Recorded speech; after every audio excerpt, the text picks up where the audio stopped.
ভারতের বাংলা পত্রিকা হিন্দুস্তান টাইমস একটা আশঙ্কার কথা বলেছেন। সে আশঙ্কার কথাটাই হচ্ছে আমি আজকে এখানে আলোচনা করার চেষ্টা করব। আমরা বেশ কিছুদিন ধরে, অর্থাৎ নতুন যে অন্তর্বর্তী সরকার ক্ষমতা নিয়েছে, অন্তর্বর্তী সরকার ক্ষমতা নেওয়ার পর থেকেই একটা বিষয়ে মানুষের মুখ থেকে চাওয়া হচ্ছে, সেটা হচ্ছে যে সেন্ট মার্টিন দ্বীপ নাকি আমেরিকা নিয়ে নিচ্ছে। তো পর্যটকদের জন্য সেন্ট মার্টিনের দ্বীপ বন্ধ হয়ে যাচ্ছে। আহ শেখ হাসিনার আশঙ্কা কি সত্যি হলো?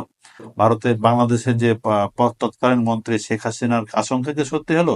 এরকম একটা শিরোনাম করছে বাংলা হিন্দুস্তান টাইম, বা ইন্ডিয়ার হচ্ছে একটা news paper, online news paper. তো সেই বিষয়ে আজকে এখানে আলোচনা করার চেষ্টা করবো। আমি আগেও আলোচনা করতে চেয়েছিলাম, বাট এই নিউজটা 20 নভেম্বরে প্রকাশিত হয়েছে।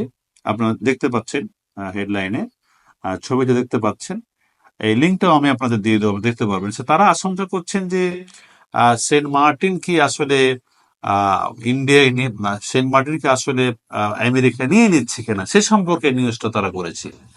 তো বাংলাদেশের একমাত্র প্রবাল দ্বীপ হচ্ছে এই সেন্ট মার্টিন, এবং সেই সেন্ট মার্টিনে বাংলাদেশের পাশাপাশি ভারত, চায়না, এমনকি আমেরিকাও নাকি হচ্ছে তাদের একটা দাবি রয়েছে বা আগ্রহের কেন্দ্রে রয়েছে সে সেন্ট মার্টিন। তো নিউজটা আসলে কি বলছে? নিউজটা আসলে বলতে চাইছে যে বাংলাদেশের সেন্ট মার্টিনে পর্যটকরা যেতে পারছেন না, এবং সেই সেন্ট মার্টিনে যেতে গেলে তাদেরকে অনেক ধরনের বাধা নিষেধের মধ্যে পড়তে হচ্ছে। তারা হচ্ছে সেন্ট মার্টিনের স্থানীয় যারা বাসিন্দা শুধুমাত্র তারাই সেখানে যেতে পারছেন, বাট পর্যটকরা সেখানে যাওয়ার সুযোগ পাচ্ছেন না। এর কারণে সেখানকার স্থানীয় যারা বাসিন্দা যারা রয়েছে, তারা সেখানে নানা ধরনের চাপের মধ্যে রয়েছেন। কেমন চাপ? তারা ওই পর্যটন মুখী যে অনেকগুলো ব্যবসা সেখানে চালু আছে, সেখানকার মূলত আয় হচ্ছে পর্যটন কেন্দ্রিক, অর্থাৎ দর্শনীয় স্থান হওয়ার কারণে সারা বাংলাদেশ কি এমনকি সারা বিশ্বের অনেক মানুষও সেই সেন্ট মার্টিনে যাওয়ার জন্য প্রিপারেশন নিয়ে থাকে। যেমন আমি নিজেও সেন্ট মার্টিন কখনো যাই নাই, এবার টার্গেট নিয়েছিলাম সেন্ট মার্টিন যাব, কিন্তু গত 2-3 মাস থেকে যে ধরনের ঘটনাগুলো শুনছি যে সেন্ট মার্টিনে যাওয়ার ব্যাপারে যথেষ্ট বিধিনিষেধ আরোপ করেছে সরকার অলিখিত। তো এই কারণে আসলে সেখানে যাওয়ার প্রতি আর আগ্রহ থাকা সত্ত্বেও সেখানে যেতে পারছি না। তো এরকম যদি হয়, এই ঘটনাগুলো যদি যেহেতু হয়েছে, সুতরাং সেটা নিয়ে তারা নিউজ করেছে, এবং পত্রিকাতে এটাও কিন্তু বলেছে নিউজে যে বাংলাদেশের তৎকালীন যে প্রধানমন্ত্রী শেখ হাসিনা, তিনিও নাকি আশঙ্কা প্রকাশ করেছেন 2023 সালে যে আমেরিকা সেন্ট মার্টিনকে নিয়ে নিতে চায়। যদি আমেরিকা সেন্ট মার্টিনকে শেখ হাসিনা দিয়ে দেন, তাহলে তিনি তার ক্ষমতা পাকাপোক্ত করতে পারবেন। তিনি যেহেতু তাকে আমেরিকার কথাগুলো মানছেন না, এই কারণে আমেরিকা হয়তো শেখ হাসিনার ওপর ক্ষুব্ধ হয়ে আছেন এবং তাকে ক্ষমতা থেকে বিতাড়িত করার নানা রকমের ছক আঁকছেন আমেরিকা। তিনি সেই আশঙ্কার কথা আমাদেরকে এর আগেও তিনি বলেছেন, এবং সেটা কিন্তু অনেকে জানে, আমরা টিভিতে বা হচ্ছে পত্রিকায় দেখেছি। এবং এই যে পত্রিকাটা হিন্দুস্তান টাইমস বাংলা, ওনারা কিন্তু এই খবরটাই মূলত চাওয়া করছেন। তাহলে কি শেখ হাসিনা যে ভবিষ্যৎবাণীর কথা বলছিলেন, যে আশঙ্কার কথাগুলো বলছিলেন, সেগুলো কি আসলে বাস্তবে রূপ নিতে যাচ্ছে? তো ওনারা সে কথাটা বলছেন, বাট তারা এটাও বলেছেন যে সরকারের বক্তব্য তারা নিয়েছেন। সরকার বলছে যে না, আমেরিকার কোনো চাপ নয়, তারা আসলে কোনো চাপের মধ্যে নাই, এবং তারা শুধু আমেরিকা নয়, তারা হচ্ছে আসিয়ানের সদস্য জোটভুক্ত হতে চায়। এই ব্যাপারে মালয়েশিয়া তাদেরকে নানাভাবে সহযোগিতা করছে, ইন্দোনেশিয়া সহযোগিতা করছে, পাকিস্তান সাপোর্ট দিয়েছে, অনেক দেশই তাদেরকে আসিয়ানের সদস্য হওয়ার জন্য সাপোর্ট দিচ্ছে। মালদ্বীপের সাথে বাংলাদেশের তো ভালো সম্পর্ক রয়েছে। অর্থাৎ বিশ্বের বিভিন্ন যারা উন্নয়নের যারা অংশীদার, সে সমস্ত দেশগুলোর সাথে এই অন্তর্বর্তী সরকারের একটা ভালো সাপোর্ট রয়েছে, ইউনিট সরকারের একটা ভালো সাপোর্ট রয়েছে।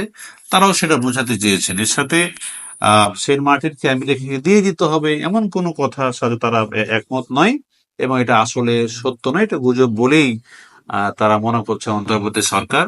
এবং এই কথাটাও কিন্তু সেই নিউজে এসেছে। আসলে এই ব্যাপারে আমি নিজেও কথা বলতে চাচ্ছিলাম এর আগে, এটা নিয়ে অনেক কথাবার্তা হয়েছে, মানুষের মধ্যে আশঙ্কা আছে। তো যে পরিবেশ উপদেষ্টা, তিনি কিন্তু এর আগে মিডিয়াতে বলেছেন যে আসলে সেন্ট মার্টিন নিয়ে যে উদ্বেগ আছে, সে উদ্বেগ নেওয়ার কোনো কারণ নাই। সেন্ট মার্টিন আসলে ছোট একটা জায়গা, এই জায়গাটাতে পর্যটকদের এত বেশি চাপ যে সব প্রবালগুলো ক্ষয়ে গেছে।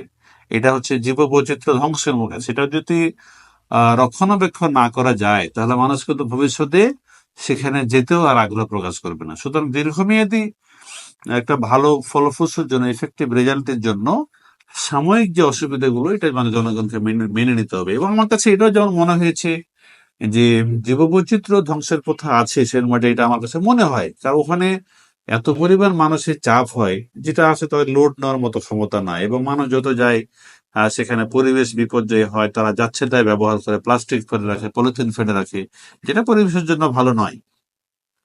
এবং এটা রাজনৈতিক দলগুলো, এটা কিন্তু যে গভর্নমেন্ট থাকে তারা কিন্তু এটা তারা হচ্ছে কন্ট্রোল করতে পারে না, কারণ তাদের ভোটের বিষয় আছে। ওখানকার জনগণের যে ওইটা যে পর্যটনটা বন্ধ করে দেওয়া হবে, তাহলে সেখানকার বিকল্প আয়ের উৎসটা কোথায়, বিকল্প অর্থনীতির উৎসটা কোথায়, সেটা কিন্তু মেকশিওর করতে হবে। এই জন্য পলিটিক্যাল পার্টিগুলো অনেক সময় সেটা পারে না, অনেক সত্য ধরা পড়বে। আর এই সরকারের যেহেতু পলিটিক্যালি কোনো চাপ নাই, তারা চাইলে এগুলো হচ্ছে শক্ত হস্তে দমন করতে পারে, এবং তাদের যে লক্ষ্য, যে টার্গেট, যে পরিবেশটাকে পরিবেশ ভারসাম্য বজায় রাখার জন্য যা যা করা দরকার, তারা এই সময়ই এটা মোক্ষম সময় বলে তারা হয়তো মনে করছেন। এই কারণে হয়তো বা সেন্ট মার্টিনে পর্যটকদের যাতায়াতটা সীমিত করছেন। তো যা হোক, আসলে ভেতরে কি ঘটনা আমরা জানি না। তবে আমরাও আশা করব যে পর্যটন নিয়ে যে সমস্ত গুঞ্জনগুলো শোনা যাচ্ছে সেগুলো যেন নেতিবাচক না হয়, এগুলো যেন ইতিবাচক থাকে, এবং জনগণ সেখানকার স্থানীয় বাসিন্দাদের আয় রোজগারটা যেন ঠিক থাকে, এবং আমাদের যে স্বপ্ন সেন্ট মার্টিনে যে সেখানকার দর্শনীয় স্থানগুলো উপভোগ করা, সেটাও যেন আমাদের এটা ঠিক থাকে, এবং ভবিষ্যতে যেন আমরা আবারও সেন্ট মার্টিন যেতে পারি, সে আশা ব্যক্ত করে আজকের মতো ভিডিও এখানে শেষ করছি। ভালো থাকবেন সবাই। আসসালামু আলাইকুম।